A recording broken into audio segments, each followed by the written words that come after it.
नन्हे मियाँ की तौबा।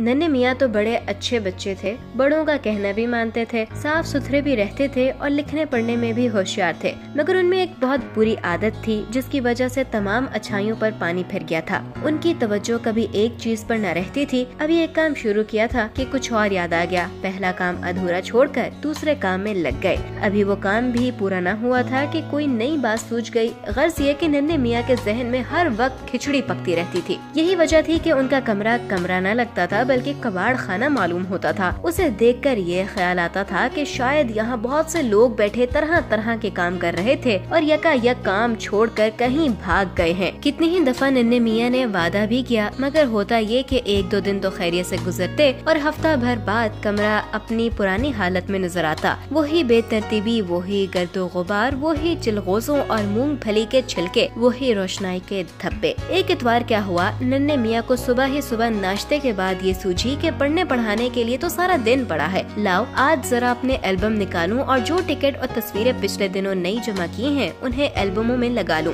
सोचने की देर थी, अलमारी में से एल्बम निकाल लिया, दरी बिछाई, उस पर एल्बम एक तरफ रखी, तस्वीरों का ढेर दूसरी तरफ लगा दिया, सामने टिकट रखी थी। इसके बाद गुंदानी उठाई। इतने में ख्याल आया कि तस्वीरें लगाने के लिए कोनों की जरूरत होगी, इसलिए उन्हें भी निकाल कर पास ही रख लेना चाहिए। मेज पर नजर दौड़ाई, दो एक किताबें उठाकर देखी मगर कोना कहीं न मिला। अब मेज की दराजों की बारी आई। ये के बाद दीगरे इन्हें खोल खोल कर देखना शुरू किया। एक दराज में नीला सा कोना नजर आया तो नन्हे मियाँ ने उसे खींच लिया। देखा तो उनके दोस्त असलम का खत था। लिफाफा खोलकर खत पढ़ा, कई बार मुस्कुराए और फौरन ही जवाब लिखने की ठान ली, क्योंकि असलम ने चंद ऐसी बातें लिखी थी जिनका जवाब देना जरूरी था। ये खत 10-15 दिन पहले आया था मगर नन्हे मियाँ इसे पढ़ पढ़ा कर भूल भी गए थे। खैर कलम निकाला और खत का जवाब लिखना शुरू किया। इतने में करनी खुदा की ये हुई कि बाहर बरामदे में नन्हे मियाँ ने जो लाल पाल रखे थे, किसी ने उनके पिंजरे का दरवाजा खोल दिया। उधर से गुजरी खाला बिल्ली। बस फिर तो कयामत आ गई। शोर सुनकर नन्हे मियाँ खत छोड़ छाड़ कर कमरे से निकले, बिल्ली को भगाया, फिर सोचा कि दाना पानी क्यों न डाल दिया जाए। चुनाचा बावर्ची खाने से दाना लेकर आए, पानी की कटोरी भरी और लालों से बातें करने लगे। अब जरा सुनिए कि उनके कमरे में क्या गुजरी। ये तो उधर बेखबर बैठे अपने पालतू लालों से छेड़खानी में मशगूल थे। उधर नन्हे मियाँ कहीं से लुढ़कते हुए तशरीफ ले आए और पिछले दरवाजे से कमरे में जा घुसे। पहले उनकी नजर खिलौनों पर गई, उन्हें उलट पुलट कर देखा, फिर जोर से गेंद को हाथ मारा जो गुंदानी से टकराई। गुंदानी के उलट जाने से नन्हे मियाँ की तवज्जो का रुख अब एल्बम, तस्वीरों और टिकटों की तरफ हो गया। गेंद को उंगलियों से छुआ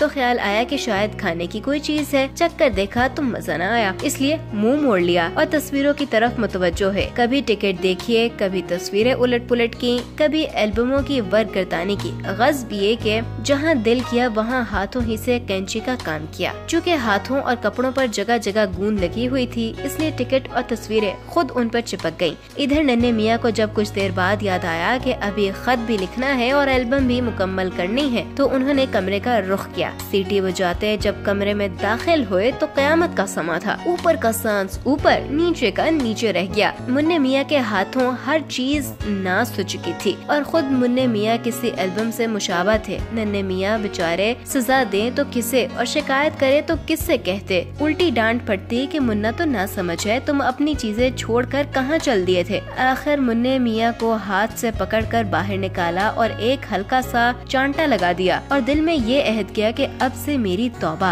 अगर आज के बाद कोई काम अधूरा छोड़ूं तो मुझसे बुरा दुनिया में कोई नहीं। किस्सा मुख्तसर ये कि नन्हे मियाँ को ऐसा सबक मिला कि उनकी इस्लाह हो गई।